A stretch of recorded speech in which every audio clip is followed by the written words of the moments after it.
Громкий раскол в НАТО. Генеральный секретарь сорвался на премьера страны Альянса. Страшная правда вышла наружу. Неужели Россия не встретит сопротивления, если нападет? Предательство союзника немедленно отразится на фронте и не в лучшую для РФ сторону. Кто разорвал многолетнюю связку Пекина и Москвы? Хамас уже в Европе? Пока их действия удалось предугадать и трагедии не произошло, но будет ли также успешным следующий раз? Масштабный удар под прицелом дети. Правительство требует справедливого наказания виновным, но удастся ли их найти? Об этих и других самых главных событиях вечера четверга, 2 октября. Самые важные и срочные новости, эксклюзивные подробности. Вы смотрите информационный выпуск «Нехта». Оперативно о событиях в России, Беларуси, Украине и мире. Раньше и понятнее других. Все, что нужно знать сегодня. В НАТО громкий скандал. Генеральный секретарь Альянса Марк Рютте сорвался на премьер-министра Эстонии после того, как Таллин активировал статью 4 Устава НАТО из-за нарушений воздушного пространства российскими самолетами. По данным Fox News, Рютте резко предупредил эстонского премьера: не каждый инцидент требует активации статьи, и Альянсу стоит быть осторожнее в своих шагах. Статья 4 – это всего лишь сигнал, что мы обращаем внимание на произошедшее. Но если мы будем ее активировать каждую неделю, это только ослабит нас, потому что мы так и не сможем по-настоящему ответить на ту агрессию, которую Россия бросает в нашу сторону. Напомним, Североатлантический совет ранее возложил на Россию ответственность за дроны и самолеты, зафиксированные в небе Польши и Эстонии. Кремль через Дмитрия Пескова традиционно все отрицает. Но сам факт публичного конфликта внутри НАТО уже тревожный сигнал.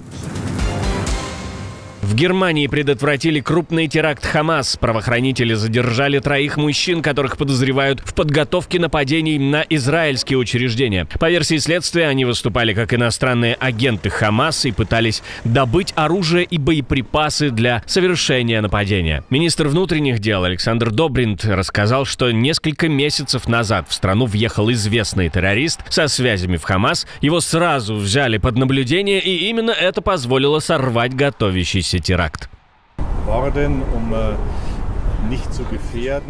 В последние месяцы мы действовали осторожно, чтобы не раскрыть личности причастных. Это удалось, но мы также сделали все возможное, чтобы не допустить это нападение, и это тоже удалось. Ситуация ясно показывает, что теория о Германии как о тихой гавани для терроризма неверна. Германия — это не укрытие, а цель для террористов. Именно поэтому мы всегда должны быть готовы защищаться. Это подтверждает, что мы бдительны и способны защитить себя от террора.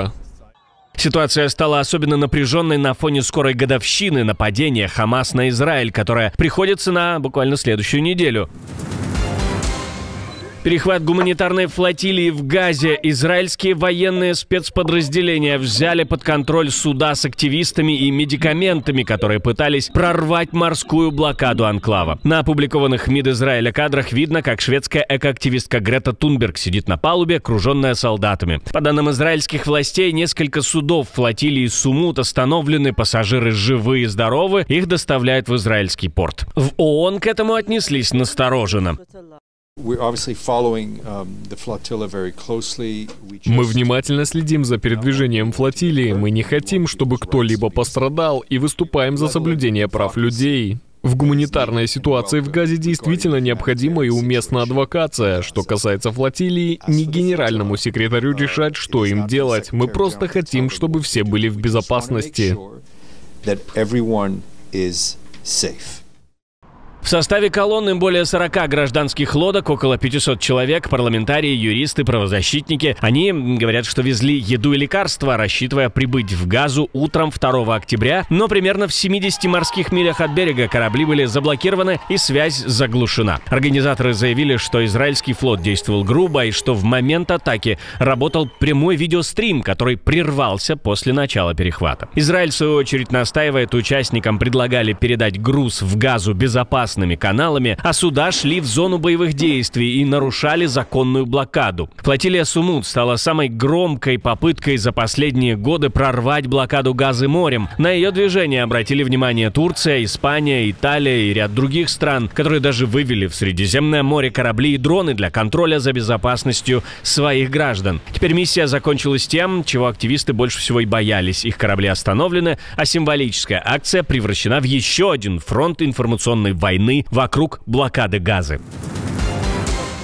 На границе многокилометровые заторы из тысяч фур. С середины сентября власти Казахстана начали массово останавливать и проверять грузовики, идущие из Китая в РФ. Под особым контролем электроника, дроны, запчасти и товары западного производства. По данным логистических компаний, подозрительные грузы разворачивают, а микросхемы и станки не проходят таможню в 100% случаев. На переходе Маштакова скопилось до 7,5 тысяч машин. Водители уходят в отстой, ожидая смягчения контроля. Формально проверки объясняют борьбой с серыми схемами, но участники рынка уверены, Астана демонстрирует приверженность санкционной политике Запада. Ситуацию усугубили и праздники в Китае с 1 по 3 октября и 6 октября. Пункты пропуска на границе с Казахстаном закрыты. Перевозчики уже рассматривают обходные маршруты через Монголию и Забайкальск, что заметно увеличит сроки доставки. Для России это тоже удар. Именно через Казахстан шли станки для обороны, микросхемы, компоненты для дронов и сырье для производства пороха. Наша команда существует благодаря вам. Поддержите ее, чтобы мы могли продолжать нашу работу.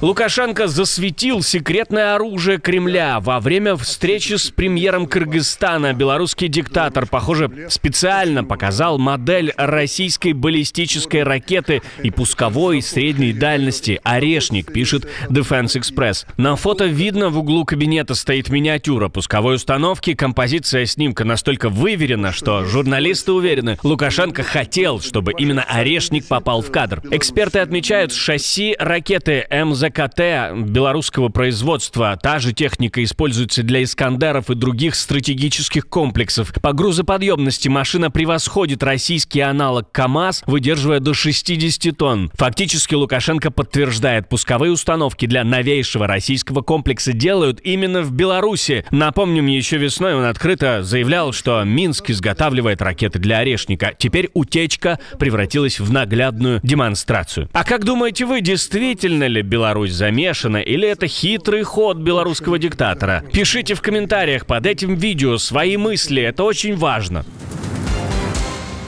Массовое отравление. Почти 1000 госпитализированных детей. В Ташкентской области Узбекистана зафиксирован случай массового отравления в государственных детских садах. По официальным данным, обследовано около 2000 детей, из них почти 1000 остаются в больницах. Основные симптомы – высокая температура, обезвоживание, рвота, головная боль и слабость. Главная версия – некачественная кисломолочная продукция, которую закупали подрядчики для садиков в 5 районах области. Родители сообщают о переполненных больницах и нехватке медицинского персонала. Многие оставляют детей в стационарах даже при улучшении состояния, опасаясь осложнений. Следственное управление возбудило уголовное дело по статье о нарушении санитарного законодательства. В парламенте требуют привлечь виновных к ответственности и поставить под контроль систему организации питания в госучреждениях.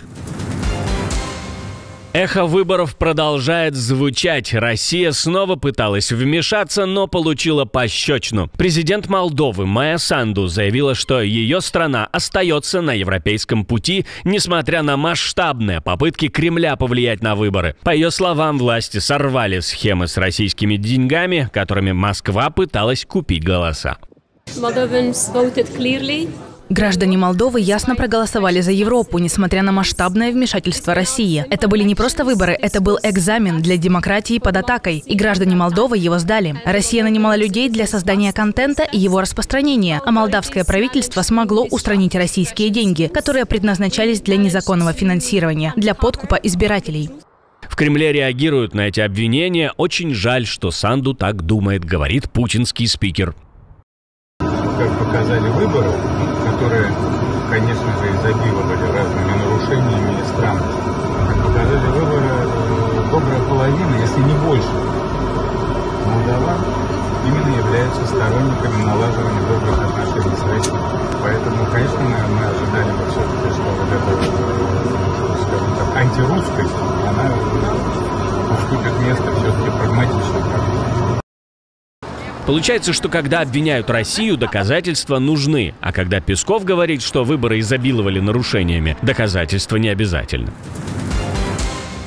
В России снова несчастный случай с оружием и снова жертва из числа чиновников. 1 октября в Новосибирской области во время охоты был застрелен глава Ленинского района Новосибирска Александр Гриб. По данным прокуратуры, чиновник охотился на косуль вместе со знакомыми, когда один из спутников выстрелил из карабина, цитирую, «не убедившись, что на линии огня нет других охотников». Конец цитаты. Пуля попала в Гриба, и Гриб погиб на месте. Возбуждено уголовное дело о причинении смерти по неосторожности. По версии Сибирского экспресса, Гриба могли застрелить из итальянского карабина «Хронос». На месте также обнаружили 5-зарядное ружье 12-го калибра. Александр Гриб возглавил район в 2019-м. До этого был первым замглавы администрации. Экс-мэр Новосибирска Анатолий Локоть назвал его редкостным трудягой. Это уже третий случай гибели высокопоставленного чиновника по неосторожности с оружием с весны. В апреле в Челябинской области погиб депутат и директор цинкового завода Павел Избрехт. Официальная версия: сам случайно выстрелил, проверяя ружье. В июне вице-губернатор Ленинградской области Игорь Петров получил смертельное ранение во время чистки оружия у себя дома. 3 случайные смерти за несколько месяцев – слишком уж закономерная случайность.